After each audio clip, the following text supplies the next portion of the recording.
up, guys? It's been about a month since I've owned the MURCIELAGO, so I think it's about time to make a video about the car, like how I feel and what's wrong with it and what I like, what I don't like about it. So without further ado, let's get this car started and let's go.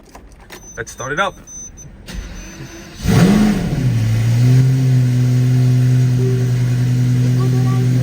First try!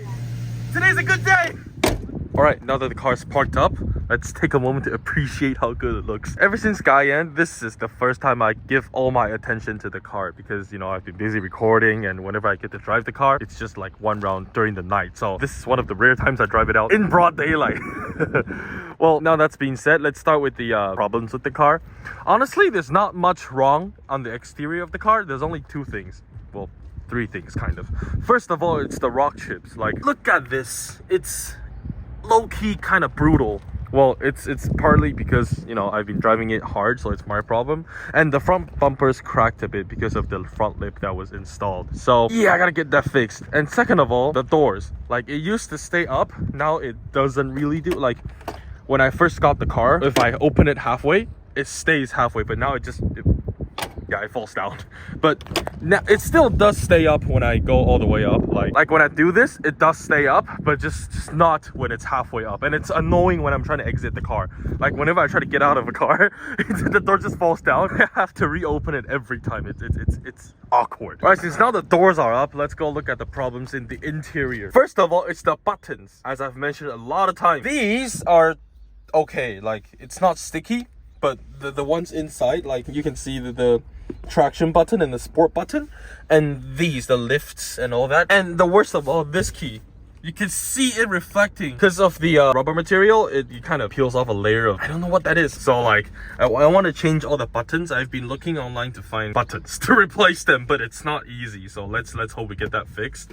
And then second of all, it's the navigation system. The Navi system works, but like, it doesn't work well. Like, look, if I want to eject the disc, it doesn't work.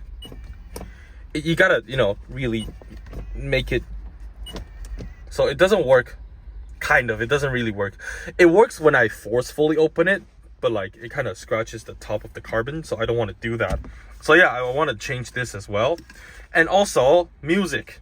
I'm still using this Kenwood Bluetooth to radio music system thing, but once I change the head unit, I'm just gonna either do CarPlay or Bluetooth. I'm leaning towards CarPlay, but I don't know if there's CarPlay from MURCIELAGOs. But yeah, and that's that. And the final thing about the car that's kind of wrong in the interior is the interior stitching. Like, it's orange stitchings on the dashboard, but like everything else, it's black stitching, and I have no idea why that's the case, but that's the case.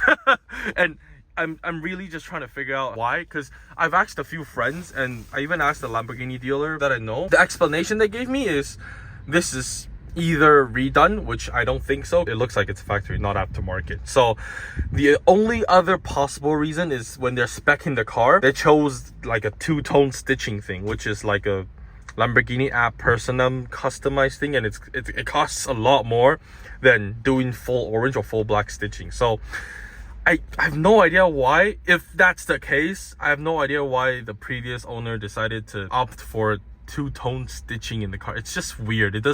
I don't know, it doesn't make sense to me. But if that's how it is, then good. I guess it's good. The last thing that's sort of kind of an interior problem is the airbag. Like, let me start the car up.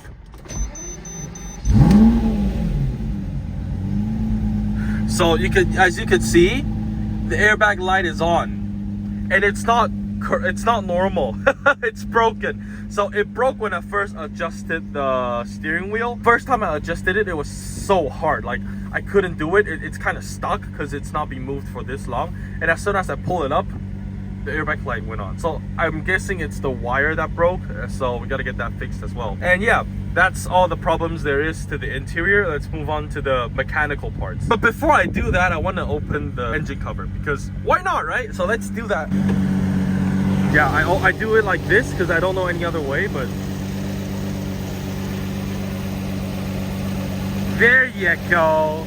The 6.5 V12. So first of all, it's the oil problem. Like, it's leaking a bit. From 2 years of leaking, that's how much it is. Like, I've seen on the picture, it was sitting in the dealership for that long, and that's how it leaked. I thought it was a big problem, but then I asked a few friends that also had an LP640, and what they say is it's kind of okay because some leak more than I do, so I'm gonna leave that be for now until I can get it fully checked up. Second of all, it's the idle. I don't know if you can hear it from, you know, just the sound, but listen.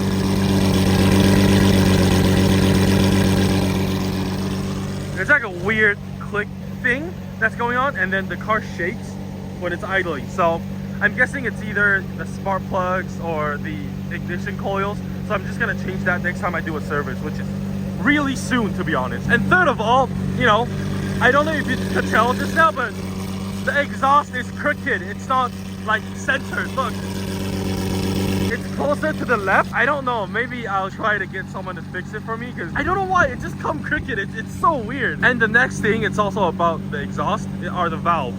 Like this button is the one that opens and closes the valve, but it doesn't work. It sounds equally as loud. It's broken. I gotta get that fixed too. So maybe along with the crooked exhaust, maybe? I have no idea, but yeah, that's the problem too. The next thing is about the clutch.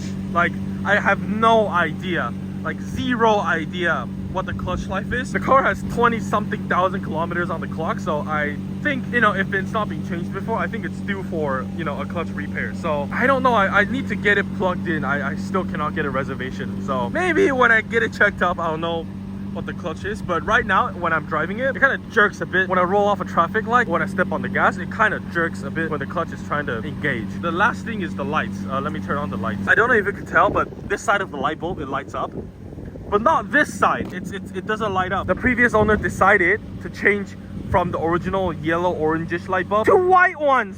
Blue, like, why? It just looks so aftermarket. I don't like it. Okay, now that we're done with the problems, let's talk about how good the car is then. So the first thing I want to talk about that I love about this car, other than, you know, everything, is the front lift. Like, look at how fast it lifts up.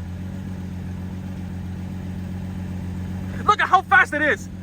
This is faster than a lot of the supercars nowadays even. Like, it's faster than, I am sure, than the McLarens and the Ferraris. Like, this is crazy. Just look at how fast it drops. Like, dude, this is from 2008 and it's faster than a lot of the cars from 2022. And the second thing I love about the car, of course, is the looks. The only reason I got this over, like, I don't know, a Huracan is because of the looks and the V12, of course. But this is what I grew up with. This is what the dream car of my generation looks like. And every time I look at the car, I don't know, tears come out of my eyes or something. But yeah, the wings, still controversial, but it's growing on me. The last thing that I love about the car is the sound. What? Who would not like this?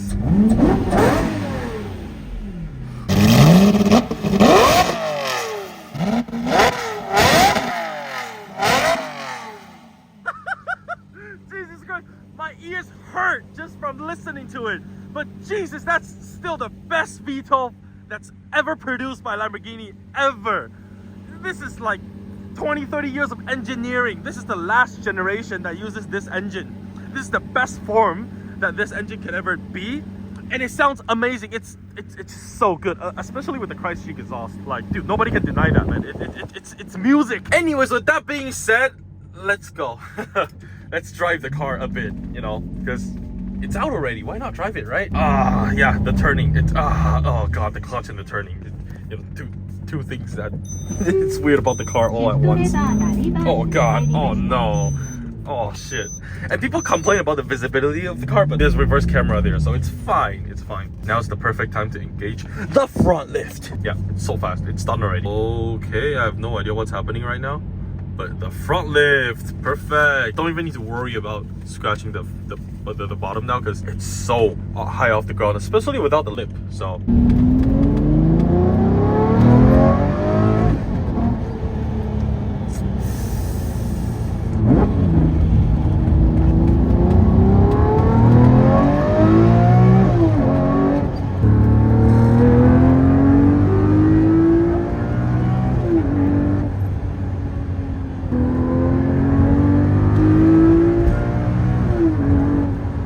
that was amazing.